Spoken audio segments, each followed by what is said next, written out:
Je me souviens de la scène comme si c'était hier. C'est un de ces moments qui restent avec vous, gravés dans la mémoire. Ça me rappelle que mon travail va bien au-delà des aspects techniques d'une transaction. Je pense à un dirigeant en particulier, un homme qui avait tenu la barre de son entreprise pendant 32 longues années. Le soir où la vente a été finalisée, il m'a envoyé un message court, brutal. Il disait « Je crois que je ne suis plus personne ». Il n'y avait ni ponctuation, ni emoji, juste ces mots bruts qui flottaient entre nous. J'entendais le vide énorme dans sa voix, même à travers l'écran d'un téléphone. Le jour de la signature, tout n'était que fête et lumière. Il était entouré d'applaudissements. Sa femme, ses enfants, son équipe, tous rayonnaient de fierté et d'enthousiasme. Il souriait, il a même échangé un ou deux rires. Mais dès le lendemain matin, un profond sentiment de déracinement s'est installé. Il est monté dans sa voiture, empruntant le trajet habituel par réflexe. Sans y réfléchir, il est allé jusqu'à son ancienne usine. Il a garé la voiture, coupé le moteur, et est resté assis là, incapable de sortir.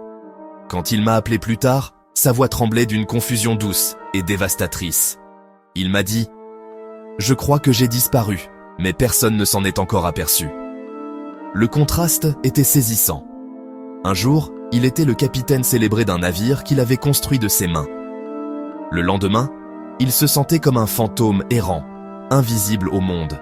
C'était une crise silencieuse, derrière le rideau du succès public. Cette perte n'avait rien à voir avec l'argent ou le statut, mais avec l'impression d'avoir disparu. Ces histoires de désespoir silencieux ne sont pas uniques. Elles sont les postfaces non dites de tant d'accords. J'ai aussi reçu l'appel d'une dirigeante que j'admire profondément. C'était une force de la nature, connue pour sa détermination. Elle avait mis tout son être dans son entreprise. En franchissant le seuil, une envie de hurler l'a envahie. Soudain, personne ne l'attendait. Elle s'est assise dans l'entrée, les clés en main, et elle a pleuré. C'était un chagrin auquel elle ne s'attendait pas. Le silence n'était plus apaisant, il blessait. Ailleurs, un autre dirigeant s'effondrait devant un logo actualisé. On se concentre souvent sur la mécanique de l'accord. On parle de valorisation, de multiples, de clauses complexes. Les images montrent des poignées de main et des sourires. Mais on montre rarement le chapitre qui suit. On ferme les yeux sur le vide une fois l'encre sèche.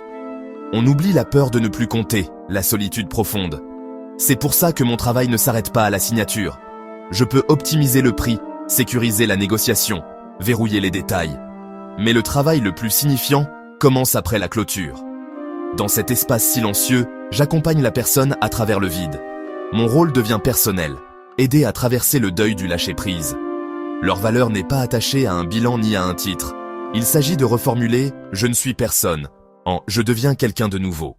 Ceux qui traversent ce passage difficile, avec du soutien, peuvent vraiment renaître. C'est un voyage lent, parfois douloureux, mais lumineux. Ils découvrent qu'ils ne sont pas définis par l'entreprise. Leur identité n'est pas monolithique. Ils peuvent découvrir d'autres parts d'eux-mêmes, plus entiers, plus présents, plus vivants. La vente peut tout ébranler, mais aussi tout révéler.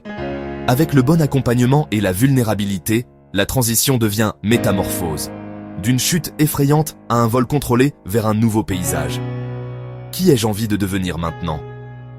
Accueillir la page blanche, non comme un vide, mais comme une opportunité. La fin d'un rôle n'est pas la fin de votre valeur. C'est un commencement.